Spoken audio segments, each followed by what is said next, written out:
ক্রিকেটের সব খবরাখবর সবার আগে পেতে এখনই সাবস্ক্রাইব করুন এবং বেল বাটনে প্রেস করুন। বিশ্বকাপের জন্য স্কোয়াড ঘোষণা করেছে বিসিবি, তবে এ নিয়ে এখন সমালোচনা সব জায়গায়।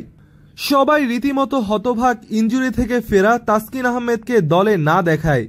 নিষেধাজ্ঞা কাটিয়ে ওঠা সাব্বির রহমান বিপিএলে ভালো খেলায় তাকে সুযোগ দেওয়া হয়েছিল নিউজিল্যান্ড সফরে। বিপিএলে বিশেষ কিছু করতে না পারলেও নিউজিল্যান্ড সফরের উপর ভিত্তি করে তাকে সুযোগ দেওয়া হয়েছে বিশ্বকাপের স্কোয়াডে। অথচ বিপিএলে এত ভালো খেলার তাসকিন আহমেদের সুযোগ হলো না দলে। ক্রিকেট বোদ্ধারা বলছেন, গতির বলার তাসকিন আহমেদকে দলে না নেওয়া চরম বোকামি হয়েছে বাংলাদেশের জন্য। আর এর পেছনে তিনটি কারণ দেখিয়েছেন তারা। প্রথম কারণ, ইংল্যান্ডের গতির পিচে তাসকিন আহমেদের মতো একজন খেলোয়াড় দলে থাকা আবশ্যক। রুবেল হোসেনের কিছুটা গতি থাকলেও মোস্তাফিজুর রহমান ও মাশরাফি বিন মুর্তজার এখন গতি নেই বললেই চলে। নিউজিল্যান্ড সফরেও একই ভুল করেছিল বাংলাদেশ, সাথে নেওয়া হয়নি কোনো গতির বলার।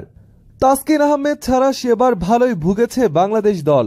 দ্বিতীয় কারণ হিসেবে তারা বলছে, বিপিএলে উড়ন্ত ফর্মে থাকা তাসকিন আহমেদ ইনজুরি কাটিয়ে উঠে আবারও জ্বলে উঠতেন। ইনজুরি থেকে ফিরে বিপিএলে নিজেকে প্রমাণ করেছিলেন তাসকিন। বিশ্বকাপের আগে এবারও তার ইনজুরি কেটে গিয়েছিল। শুধু বিশ্বকাপ নয়, ত্রিদেশীয় সিরিজেও তাকে দলে জায়গা দেওয়া হয়নি। তৃতীয় কারণ হিসেবে উঠে এসেছে তাসকিন আহমেদের অভিজ্ঞতার কথা। এর আগে বিশ্বকাপ খেলার অভিজ্ঞতা আছে এমন একজন খেলোয়াড় তাসকিন আহমেদ। শুধু অভিজ্ঞতাই নয়, গত বিশ্বকাপে বাংলাদেশের হয়ে সর্বোচ্চ উইকেট শিকারীও ছিলেন তাসকিন আহমেদ।